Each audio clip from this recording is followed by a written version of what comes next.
Hello, today we will use the Cramer's rule in a problem of a matrix.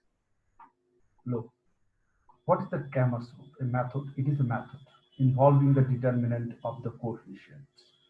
Here we have to use the determinant of coefficients for calculating a unique solution for a given system of linear equation.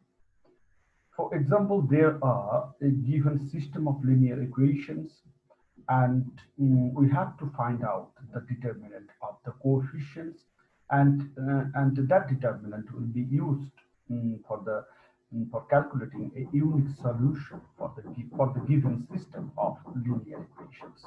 Okay, so so look, there are two equations in this in this slide. You can see the two equations. One is alpha x plus beta y plus gamma equal to 0, and another equation is theta x delta y plus mu equal to 0. So as far as the Cramer's rule I have mentioned, mm, x divided by the determinant of x equal to y determinant divided by the determinant of y, and 1 divided by the determinant of by the determinant. Okay, so this, according to Cramer's rule, this is the method through which a unique solution for a given system of linear equation can be found. Look, now del x, what is del x in these two equations? Del x is beta delta gamma mu, beta delta gamma mu. Understand?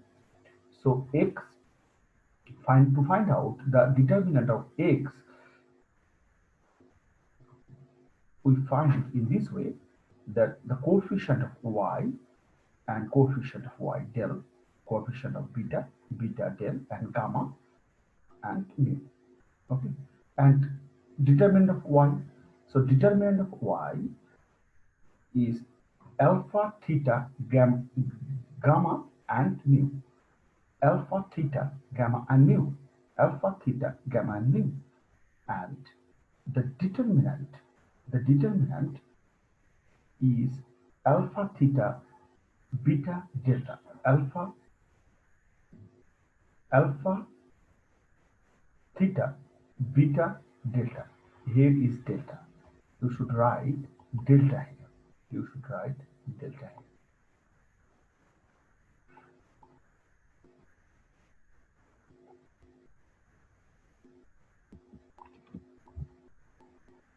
You should write delta here.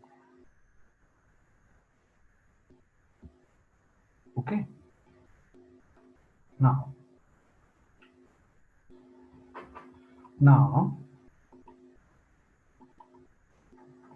Now look,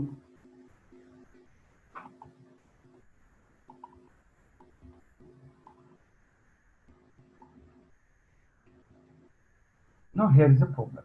Solve the system of equations. Here we have three equations. Okay, here we have three equations: x plus y plus z equal to 4, 2x minus y plus 3z equal to 1, and 3x plus 2y minus z equal to 1. These are three equations. Now we solve these three equations with the help of Cramer's rule.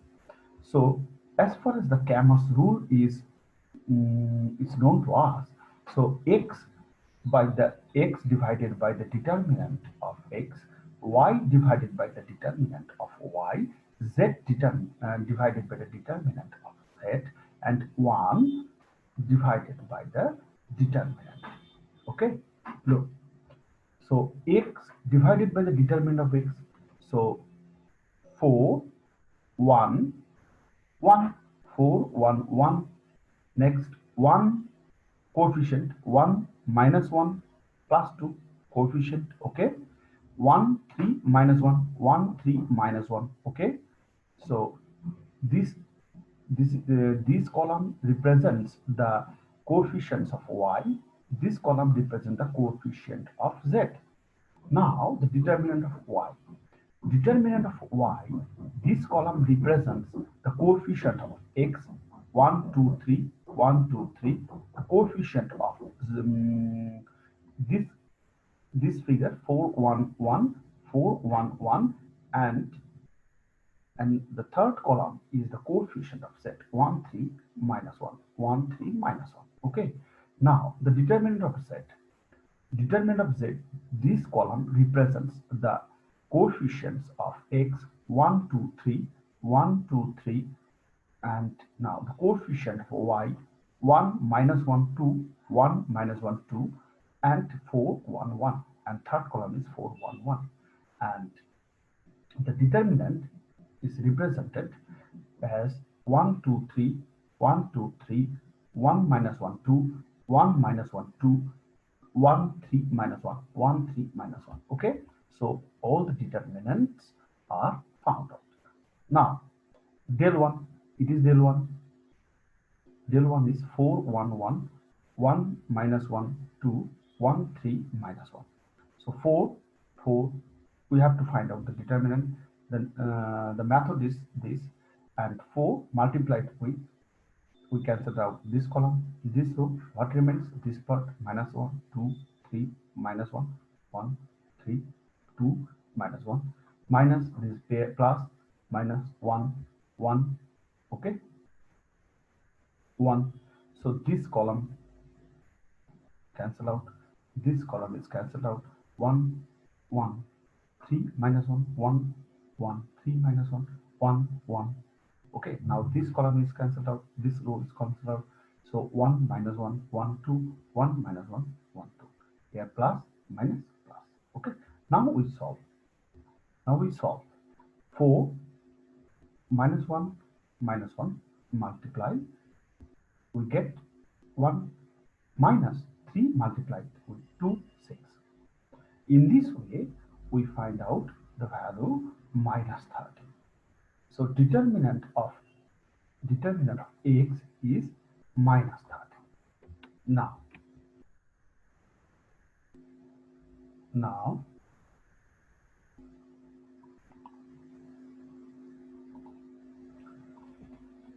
determinant of y. Determinant of y, the same way determinant of y can be found out, and it would be 39. It would be 39.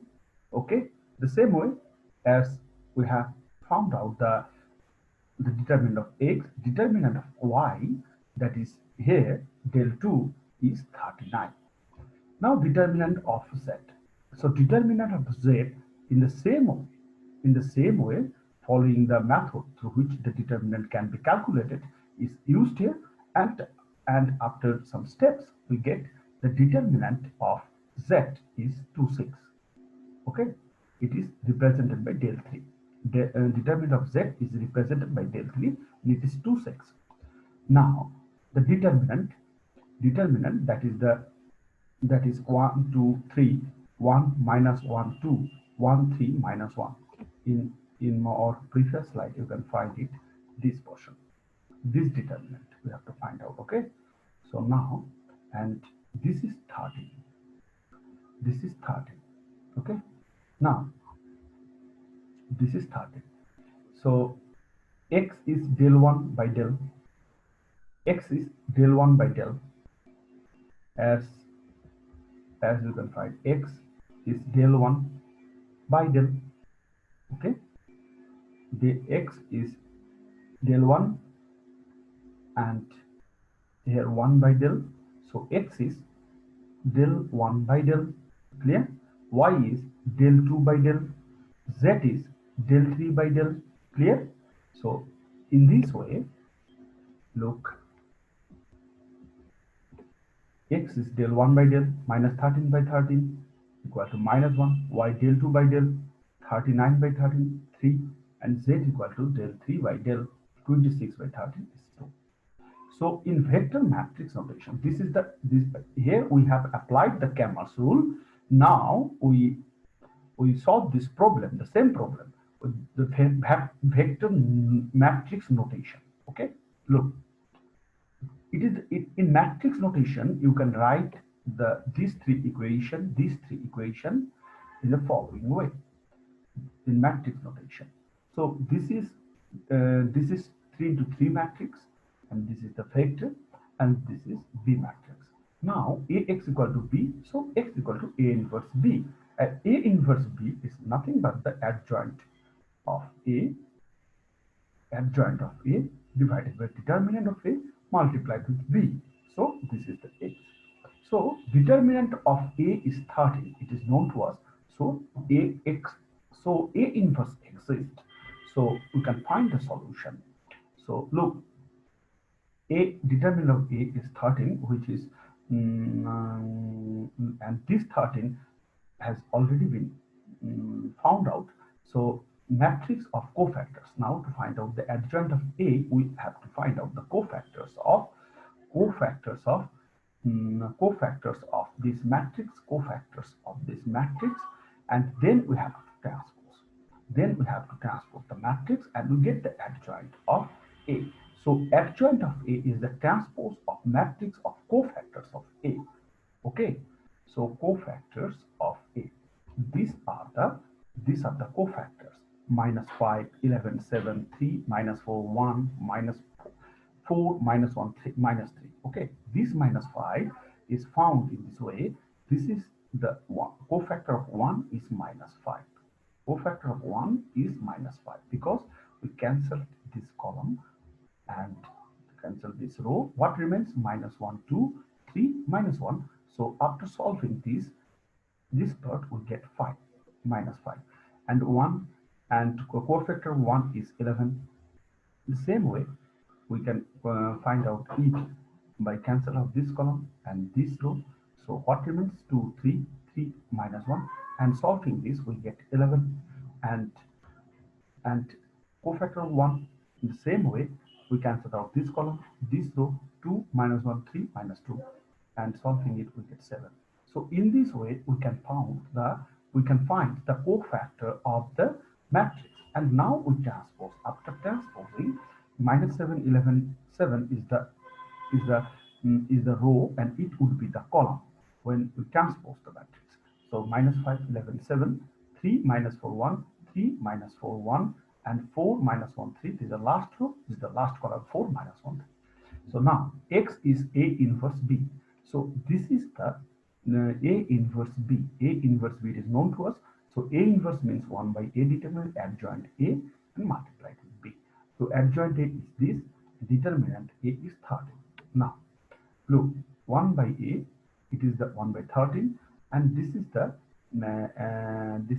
A inverse. This is the A inverse, and this is the matrix B. So matrix B, and this we can find it. You can find it. Look, this is the row. This is the row, and this is the column. We multiplied in this way. This is the row. This is the column. Minus 5 multiplied with 4 plus 3 multiplied with the 1 plus 4 multiplied with 1. We get this element. 11 multiplied with 4 minus 4 multiplied with 1 minus 1 multiplied with 1. We get this. 7 multiplied with 4, 1 multiplied with 1 minus 3 multiplied with 1. So we get this element. Okay, after solving this part, we get minus 13, 39, 26, because 5 and 4 is 20, minus 20 plus 3. After subtracting 20 plus 3 from minus 20, we get minus 17, and there is plus 4, and also we subtract 4 from this minus 17, we get minus 13. In this way we get 39 from this, and we get 26 from this. Okay, so there is 13, and we divide all this element by 13. Ultimately we get minus 1, 3, and 2. Dividing minus 13 by 13, we get minus 1. Dividing 39 with 13, we get 3. Dividing 26 by 13, we get 2. So x, y, z equal to minus 1, 3, 2. So value of x is minus 1, value of y is 3, and value of z is 2. Okay, so so look, so so there is three equations in this lecture.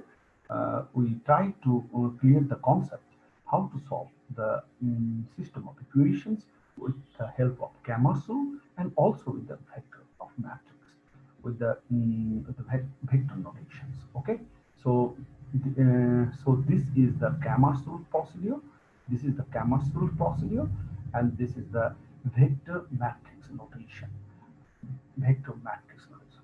Hope you have understood the